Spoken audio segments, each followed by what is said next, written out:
Well, we all know the story. We've had the filmmaker of the event that took place on that flight, that horrible flight from Tampa to Atlanta some days back, where this crazy woman was nuts on this gentleman who was just trying to get to Atlanta for whatever reason. We're going to find out because we're going to talk to that gentleman who I'd like to call a hero because, as I've always said, people need to be held accountable for their actions, and somebody needs to stand up and put people in their place. And Russell Miller did just that. Now, Russell, you might have got slapped and you might have got spit on and your wife might have squeezed your jaws shut, but you sure did make a viral point. How are you, sir? I'm doing well. Thank you. Yeah. So, we know the story. I've played the audio numerous times. This woman, this crazy, crazy woman. And we find out the real story from Whiskey Rose, and I'm assuming you're going to tell the same thing. It really wasn't about a mask at all at first. No, it wasn't. It wasn't about the mask at all. She was trying to grasp at straws at the end. Yeah, she was looking for something to pick a fight with because she was embarrassed, right? Because she didn't get her way. She didn't get her way, and she lost her seat on the airplane. How do you lose your seat on an airplane? I don't know, but she didn't know where her seat was, and that's what started the whole thing. Yeah, and she's, just by your luck, she's causing this ruckus behind the drink cart, which is right next to you in your aisle, and you're sitting on the aisle seat. I'm assuming that's your wife next to you? Yeah, that's correct, yes. Okay, lovely woman. And so take us from, just to kind of paint the picture for those that haven't seen the viral video, this middle-aged woman, again, her background is she had some spot acting deals on like Baywatch back in the day. She did a little nudity stuff for Playboy. She's a woman, in my opinion, that never reached her peak and is still searching for something. That would be my evaluation of her just from this video. And I'm pretty damn good at that kind of stuff. Whiskey Rose is filming this whole thing, as we learned from that conversation, and poor Russell Miller and his wife are sitting there. So at what point, sir, did you just say, all right, enough of this. I'm done dealing with it. I got to handle it. Well, it started off, she walked from the front of the plane to the back of the plane. And there's a bathroom at the front of the plane. I don't know why she walked to the back of the plane. She walked to the back. In-flight service started while she was in the bathroom. They got to my aisle. They gave my wife and I water and pretzels and moved on to the row in front of me. And this woman comes out of the bathroom, walks up to the flight attendant, taps her on the shoulder, says, "Can you help me find my seat?" The flight attendant was very nice. She turned and says, "Ma'am, it's a very short flight. I need to get this in-flight service done. There's some open seats in the back of the plane. If you'll go sit down there, as soon as the in-flight service is over, I'll be happy to help you find your seat." Then the lady grabs her shoulder and says, "No, you're going to help me find my seat now." The flight attendant was very nice, because they have to be. Mm-hmm. And he says, "Ma'am, the manifest is in the front of the plane. I can't get by the drink cart right now. As soon as I get this done, I'll get the manifest, you give me your name, and I'll find the seat." The lady yells at her name and says, "Find my seat. And you're treating me like Rosa Parks." And at that point, I knew it was going downhill for the flight attendant. And she can't do anything, but I can say something. And it was happening right next to me. So I said, "Ma'am, you're not black. This is not Alabama. This is not the 1950s. This is not a bus, it's an airplane. Please do what the lady asked and go back to the back of the plane. She'll help you in a minute." Yeah. And the lady,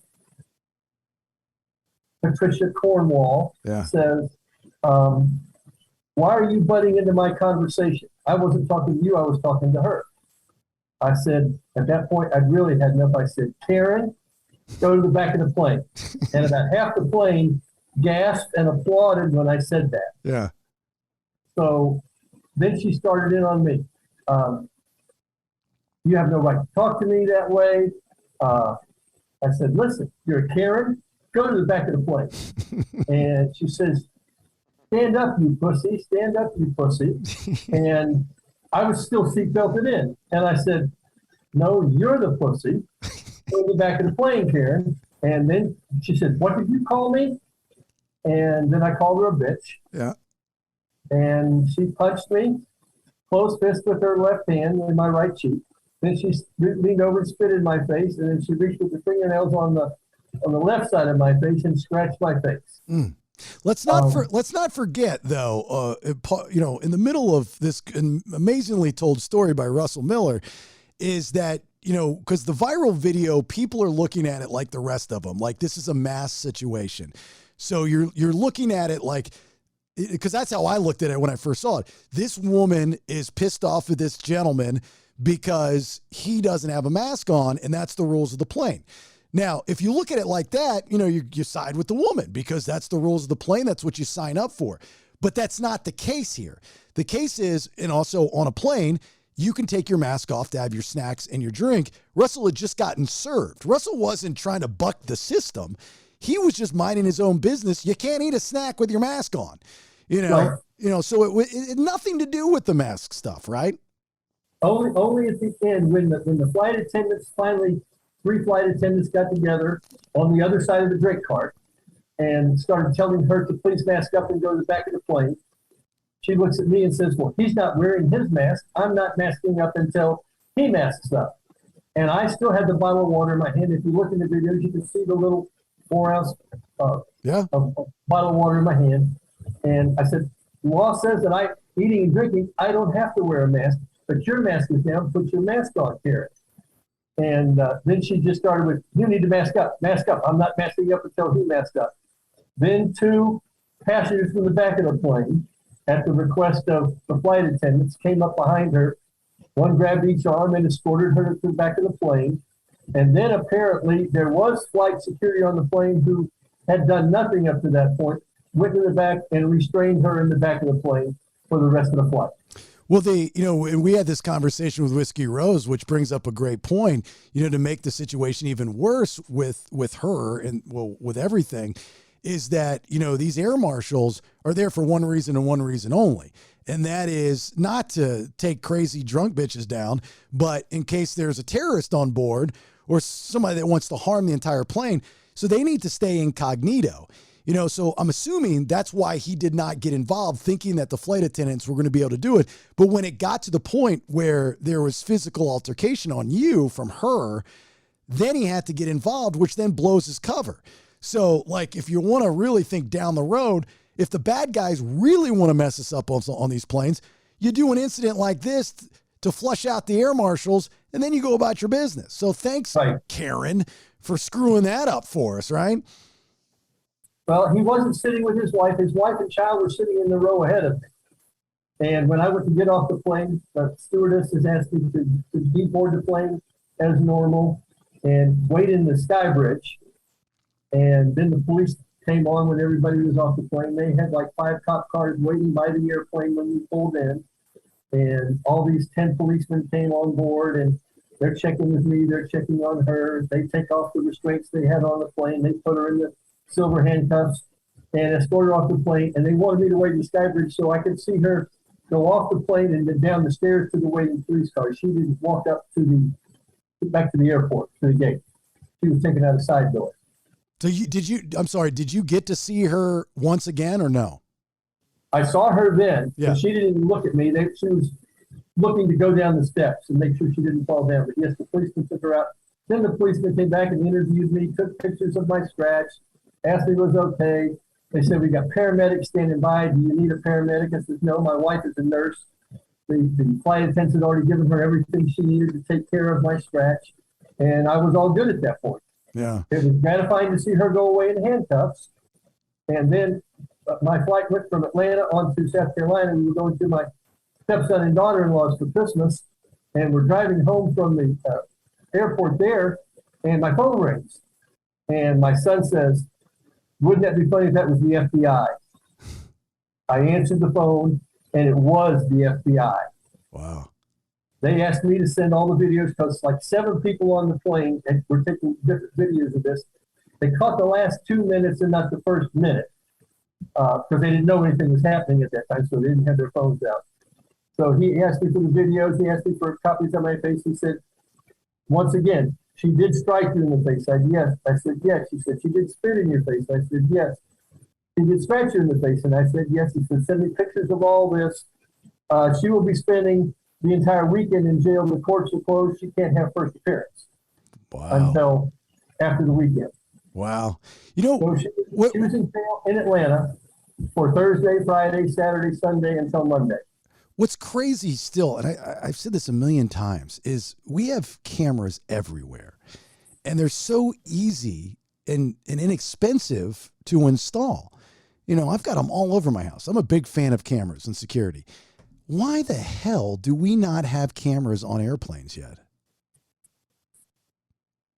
Expense, I guess. The airlines have been struggling since COVID, not flying full. And they're finally back to flying full, so they just haven't installed them. Yeah, because the problem with these viral videos is, you know, for Joe General public, they just want to see, you know, the fighting and the ruckus and all that stuff. But for people that are involved, like yourself, Russell, you know, you want Joe General public to see the start, the middle, and the end. And like I said earlier, you know, if you look at Whiskey Rose's viral video, it's a woman complaining about the mask situation, which is going to garner a lot of attention from the mask wearing side of society. And Russell's the bad guy. And that wasn't the case. You know, it had nothing to do with that. Russell was holding a drunk elitist person responsible, holding them responsible for their actions on a plane full of people with kids that didn't need to be involved in this.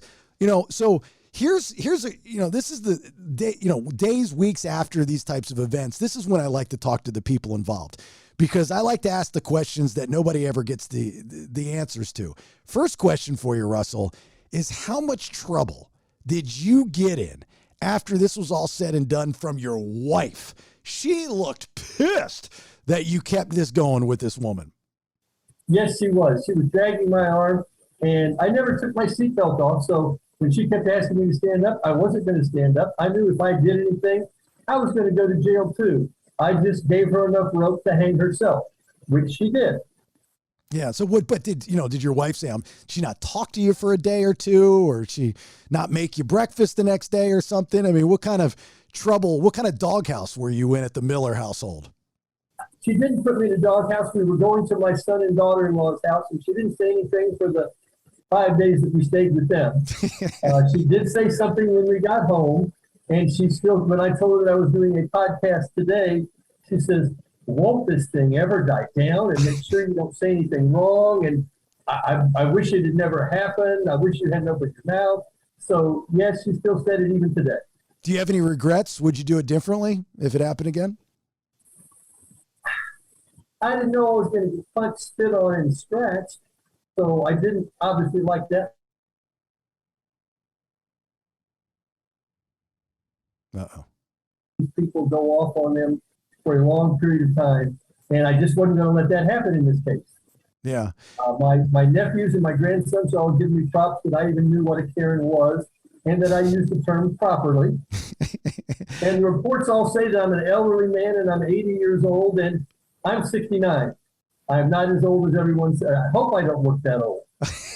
Everybody's lying about Russell saying, you know, well, you know, this was another part of the conversation we had with Whiskey Rose, the gentleman that filmed it.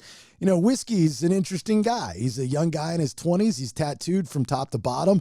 And I brought up the idea that, you know, you two would have never developed a friendship if this would have never happened. And from what I understand, you guys talk, you know, every so often. And I think that's great. I think it's, so this has actually brought two people from two totally opposite ends of the spectrum together, you know, just as friends because of this elitist dumbass woman, which I think is kind of cool. But I asked Whiskey, I said, what if Russell was filming and you were the guy and everything happened the exact same way? I don't know if this story would be the same story if he were in that seat versus you because of your age and innocence. You know, I think it's the people would look at Whiskey Rose and go, this punk ass gangster with all these tattoos, he probably asked for it. Right. I would agree with that. And Whiskey Rose is the first one to give me the video that he took when I got off the plane. Yeah. He asked for my number. He didn't know my name. And in the text that he sent me about the video that he sent me, he calls me boss man. Because he's got respect for his elders. And that was another conversation we had, is that, this world loses respect for their elders and for other people just in general. When you're wrong, you have to be grown up enough. This woman's no kid, to know when you're wrong. And if you're wrong, you're wrong. If you're getting called out, you're getting called out. And then you have to realize it and not make matters worse. She made matters worse, and you took her down. I love it. I think it's great. Everything about you're my hero. You're my 2022 hero. I preach it all the time, sir. You hold people accountable for their actions. Another thing that I want to know is what set you off was her Rosa Parks comment. You're obviously a white guy. If you were an African-American person, that'd make 10 times more sense. Was that really the comment that made you upset, or was it just in general of her acting out? Well, it started with the way she was acting with the flight attendant. But then when she brought up Rosa Parks, and there was no one black involved in this at all. And she's trying to bring race into this, in my opinion, but she's being treated like Rosa Parks. She's not a Rosa Parks. She's a self-entitled white woman from California.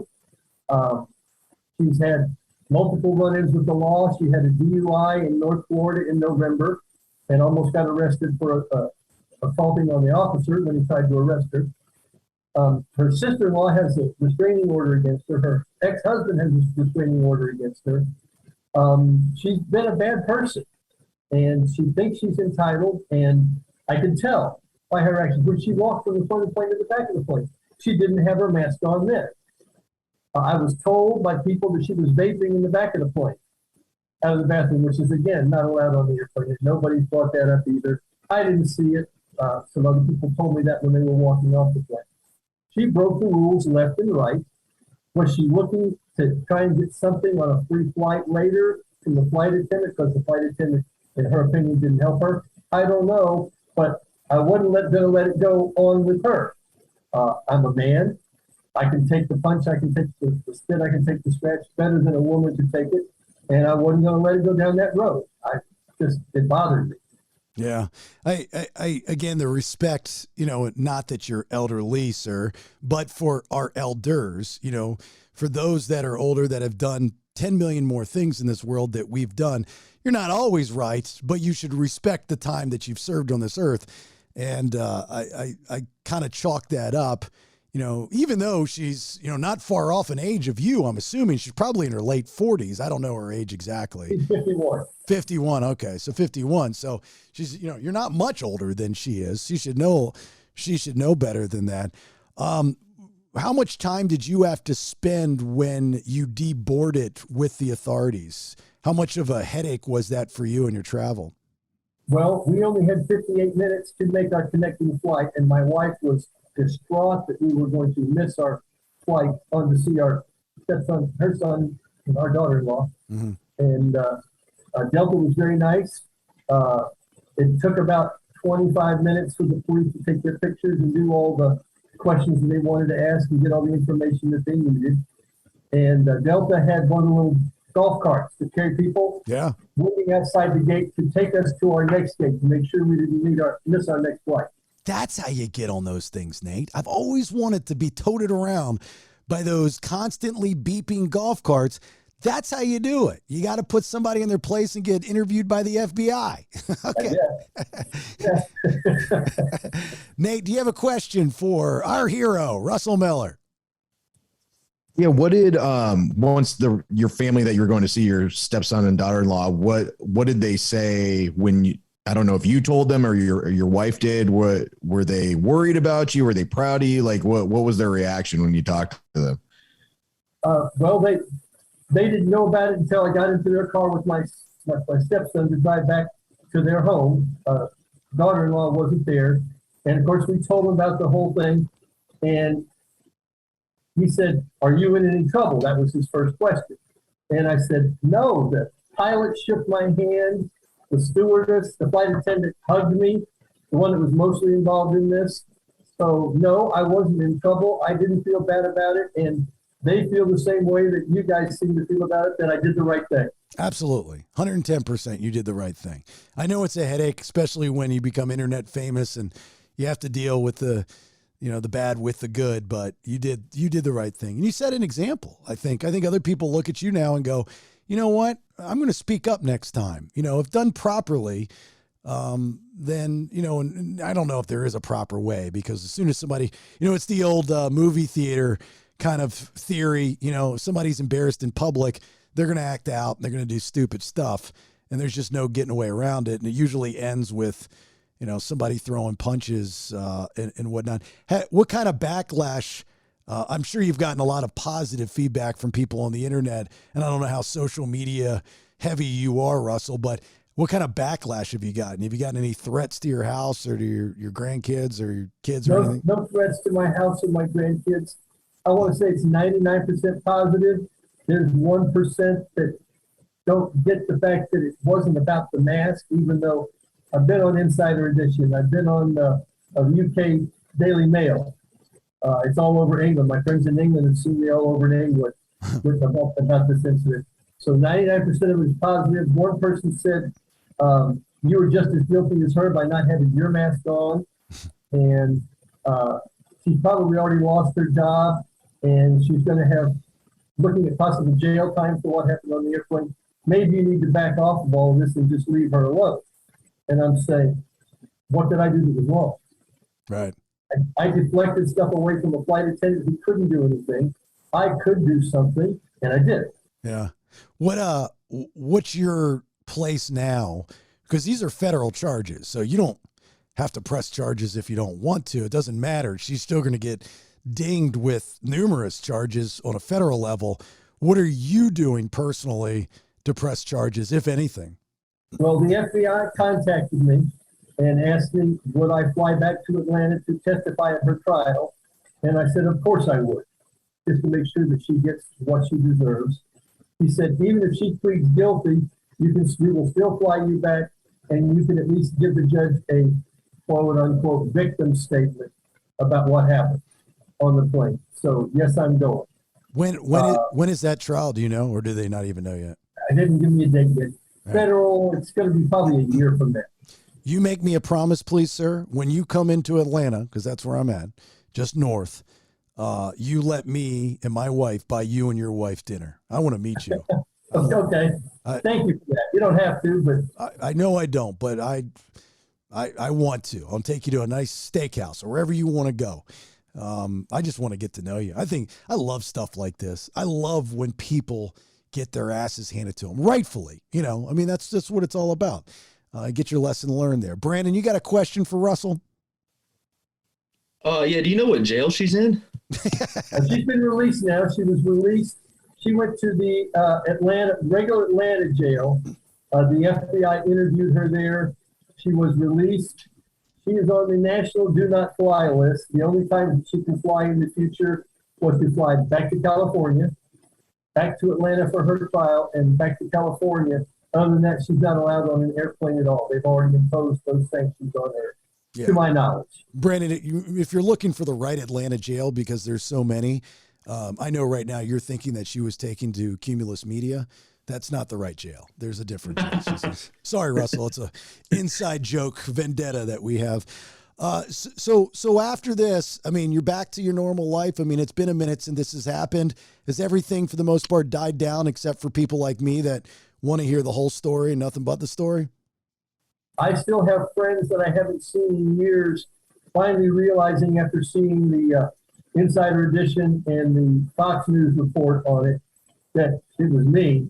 And they're contacting me to say, tell me the whole story. It can't be just the mask thing. Mm-hmm. So I'm talking to people across the country that I haven't seen or talked to in a long time, wanting to know what the heck happened.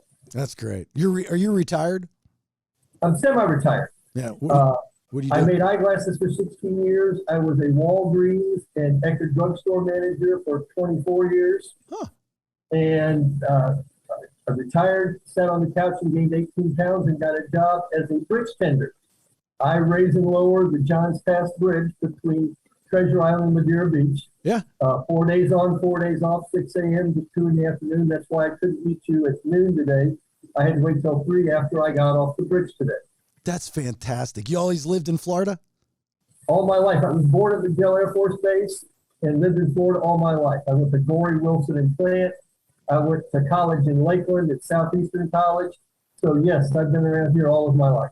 That's crazy. I also heard that a little claim to fame outside this viral. I know sometimes it takes a good 50 plus years to have a new claim to fame, but back in the 50s, you were on Romper Room. Is that true? That is correct. Wow, I didn't even know Romper Room existed in the 50s. I knew it existed in the 70s because I was born in 75. My brother was on it in the early 70s, maybe even late 60s, probably late 60s actually. And I would wait for that woman to say, I see Jason in that mirror. So you must have been like OG Romper Room, like right around when it first started. It was 1958. I was 6 years old, and I was on Romper Room for a week. Everyone that went on for a week. I can send you a picture of me from the Romper Room show with me sitting in one of the little desks. That's so fantastic. Who was the lady on Romper Room? What was her name? Who was the host? Miss June. Miss June.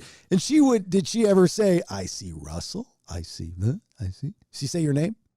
Well, in my family, there's been a lot of Russells with different middle initials. My middle name is Samuel, so I go by Sam most of the time. Oh, okay. And she said, I see Sammy. Oh, yeah. I would wait for her to say, I see Jason. I was addicted. I was like, I know she's going to see me. Why hasn't she seen me in like 5 days? This woman has got to see me. And then I remember the day she saw me, I was like, oh, I made it. She saw me. That's great. That's fantastic. That's great. Has anybody, this is the last question and then we'll leave you alone, sir. And I really appreciate your time. I really, really do. You're a fantastic human being.